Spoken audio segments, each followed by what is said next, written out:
What is up, YouTube? It's Kingfisher745, and welcome back to the hybridization playlist. As I was reminded, there are 2 more classes to go, so let's go ahead and start with the Scrapper.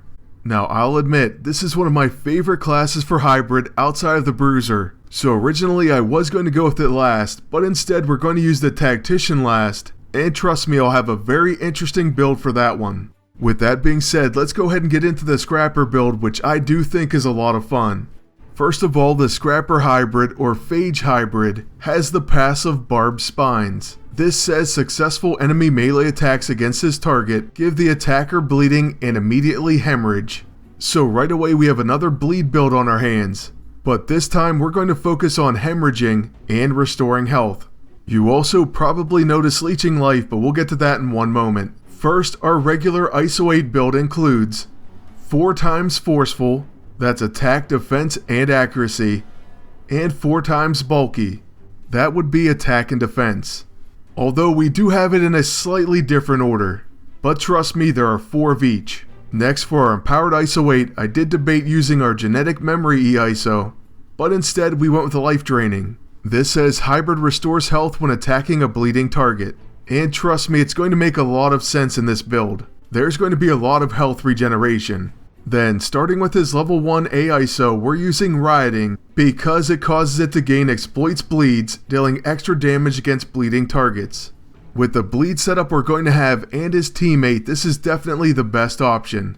Then for his level 2, we're using Quilled, and that again goes along with the hemorrhaging theme. Quickly moving on to his level 6, we're using the Bursting AISO to help deal with Invisible Woman teams. His teammate has no place for this AISO, so we have to use it on hybrid. Still, it's going to work out because in today's PvP you have to have Shield Breaker. And finally, the best AISO for this character, the Shifting AISO. It places flanked on all the enemies, causing single target attacks to grant a follow-up.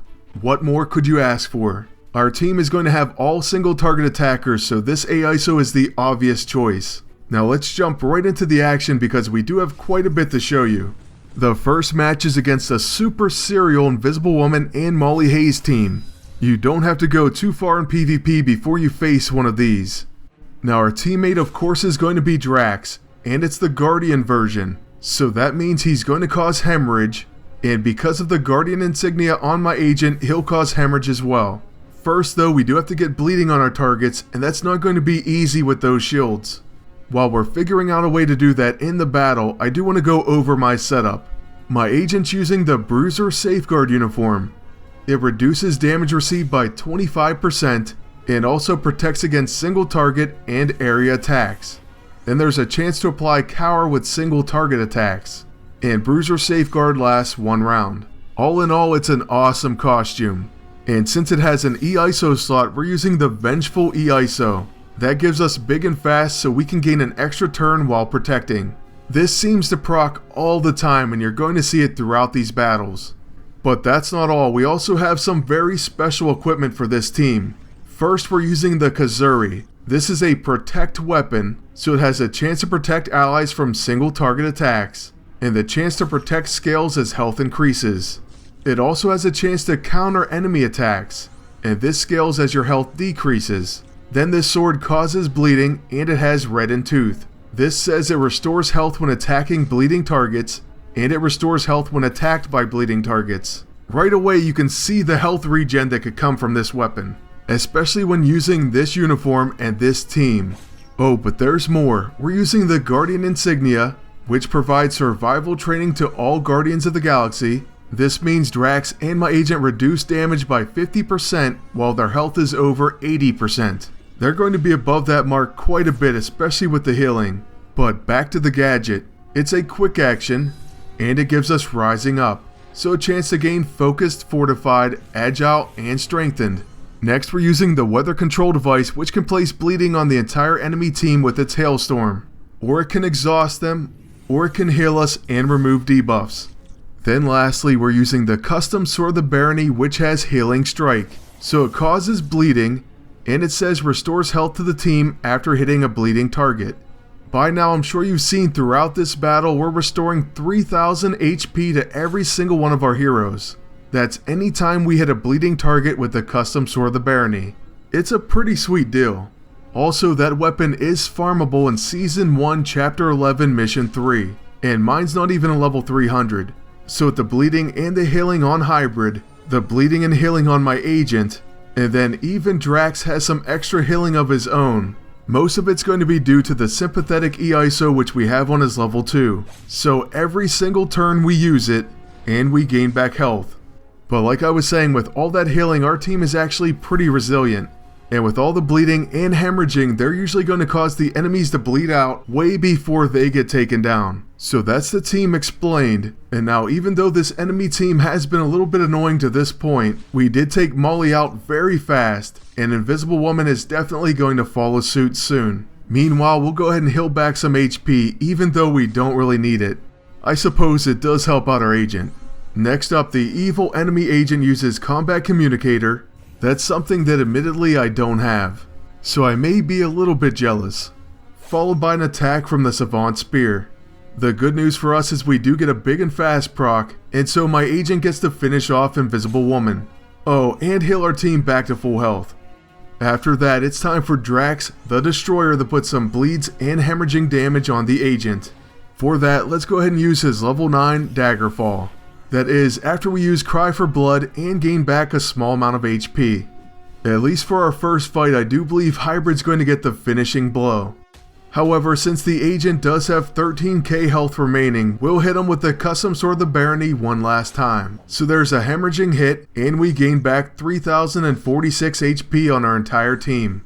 I know, I'm really hammering that point home. But hey, I like this build. I think it's quite formidable. And with that riot, the first win is in the books. So moving on to our second match. I felt like this match would be a little bit funner, mainly because there's no Invisible Woman or shields to deal with. But I do have to say, Black Knight is no joke. Also, I don't have the guided repeater, but it looks amazing. It's a massive gun. It looks like a futuristic sniper rifle. But yeah, since there's Black Knight on the opposing team, we're not going to use our level 9. Instead, we'll hit him with our level 2. I figure why not place bleed and subdue him. Or we'll end up missing, and he's going to gain back HP that he didn't need, plus counter. That seems fair, I guess. Still, we do get a Barbed Spines proc, and that does end up placing bleeding on him, plus hemorrhage, and by the way, life drain does kick in. But anyways, Black Knight is a beast, and we have to take him down first. So we're going to hit him with a hack and slash. And by the way, I do have to take another look at him. I meant to make another video or maybe even 2 on him since his refactor. And I even have one of the graphics made. So hopefully that comes in the very near future. Alright, next up after X23 it's going to be my agent's turn. And first we're going to use the Guardian Insignia, followed by the Warm Zephyr. I want to clear all these debuffs and give our team a little bit of a heal. And speaking of heals, next we're going to use the custom Sword of the Barony on Black Knight. So check it out once again, we're a little bit injured after that Warm Zephyr, but after hitting Black Knight we cause hemorrhage for quite a bit of damage, and we gain back over 3000 HP.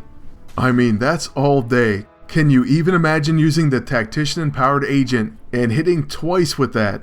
You would give back 6000 HP to your entire team. And when I say that, I mean after using Momentary Advantage, you'll get a second turn. And hey, big and fast procs, they work too. So this time, on my agent's turn, we do get to use the custom sword a second time. Unfortunately, Black Knight dodges. He's going to absorb some HP, but he does take hemorrhage, and we still get our heal. So that's interesting. It's definitely good to know. Plus, after he tries to counter, he takes a lot of bleed damage, and that's the end of the night. Now, Hybrid's going to use his Riot, and it doesn't quite finish X23, but we're not really setting him up that well as far as opportunist debuffs. So he's mainly operating on bleeds. Because of that, we'll give him a slight pass, and Drax will pick up the slack. Then, once again, we'll use the sword. And by the way, I don't use the Kazuri that often because, well, the custom Sword of the Barony is amazing. And also, my Kazuri is even a lower level, so I definitely could use a new one for each. At least the sword is farmable, but the Kazuri, well, I'm probably better off rebuying it rather than reforging it. Anyways, Hybrid's going to get to finish this match and the video. So I hope you enjoyed it, and I'd like to thank you all for watching. Please leave a like, comment, and subscribe. And until next time, good luck, and take care.